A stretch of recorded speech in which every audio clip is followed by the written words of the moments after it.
ଆଜି ମୁଁ ଆପଣମାନଙ୍କୁ 3 ପୂର୍ଣ୍ଣ 2 ବିଭକ୍ତ 5 70 ବିଭକ୍ତ 7 ଏମିତି ପୂର୍ଣ୍ଣ ସଂଖ୍ୟା ଯେଉଁ ଥାଏ କେମିତି ସଂଖ୍ୟା ରେଖାରେ ତାକୁ କେମିତି ନିର୍ଣ୍ଣୟ କରିବାକୁ ହୁଏ, ଚିହ୍ନିତ କରିବାକୁ ହୁଏ, କେଉଁ ଜାଗାରେ 3 ପୂର୍ଣ୍ଣ 2 ବିଭକ୍ତ 5 ହେବ, 70 ବିଭକ୍ତ 7 କେଉଁଠି ହେବ, ତାହା ମୁଁ ଆଜି ଆପଣମାନଙ୍କୁ କହୁଛି।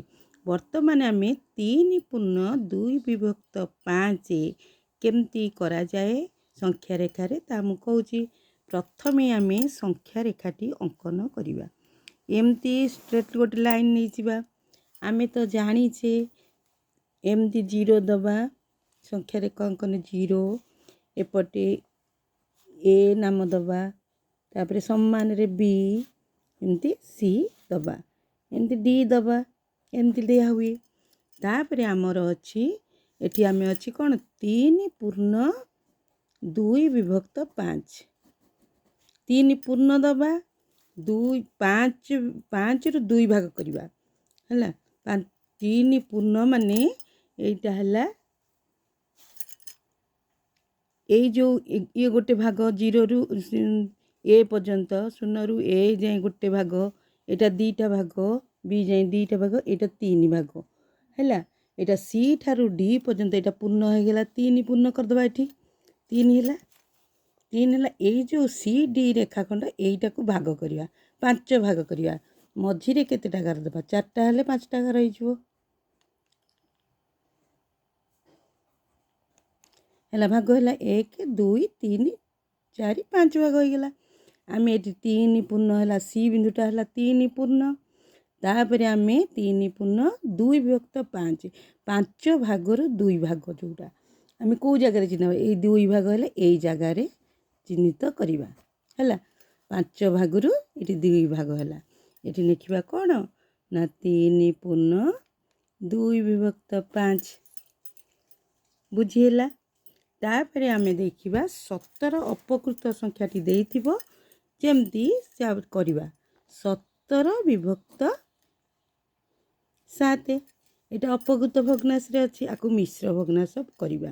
17କୁ ବେଲେ 7 ଦୁଣେ 14, 2 ପୂର୍ଣ୍ଣ 3 ବିଭକ୍ତ 7 ହେଇଗଲା।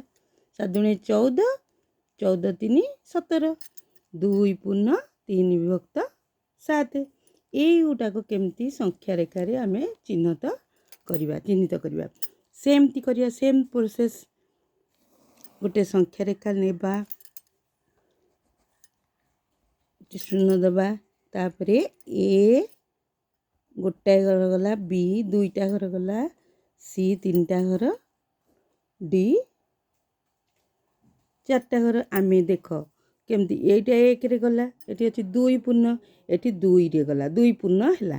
ଏଠି 2 ପୂର୍ଣ୍ଣ ହେଲେ ବି ସି କୁ ଆମେ 7 ଭାଗ କରିବା। 7 ଭାଗ ହେଲେ 6ଟା ଗାର ଭିତରେ ଦେଇଦେଲେ 7 ହେଇଯିବ।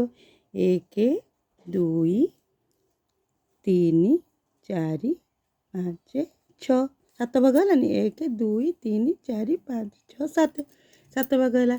ଏଠି ହେଲା 2 ପୂର୍ଣ୍ଣ ହେଲା। 7ରୁ 3 ଭାଗ ନେବା, 1 2 3 ହେଲା। ଏଇ ତ 3 ଭାଗରେ ନେଲୁ, ଏଇ ଜାଗାଟା ହେବ କେତେ ନା 2 ପୂର୍ଣ୍ଣ 3 ବିଭକ୍ତ 7।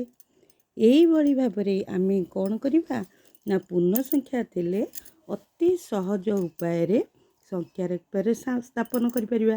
କେଉଁ ଜାଗାରେ ହେବ ଅଲଗା ପ୍ରକାର ଥିବ, ସେମିତି ଏମିତି ଭାଗ କରି ପୂର୍ଣ୍ଣ ମାନେ ଏମିତି 0ରୁ ଏ ଯାଏଁ ଗୋଟେ 1 ନେବା, 2 ନେବା, 3 ନେବା, 4 ନେବା, ଏମିତି ପୂର୍ଣ୍ଣ ସଂଖ୍ୟା ନେଇକି ଆଉ ଯେଉଁ ଖଣ୍ଡ ଥିବ ଧର 4 ପୂର୍ଣ୍ଣ ଦେଲା, 4 ଯାଏଁ ଗଣିଦେବା, ଡି ଯାଏଁ 4 ପୂର୍ଣ୍ଣ ଧର 5 ବିଭକ୍ତ 6 ଥିବ କି କ'ଣ ଥିବ, ସେମିତିରେ ତାକୁ ଭାଗ କରିକିରି ଏମିତି ବାହାର କରିବା।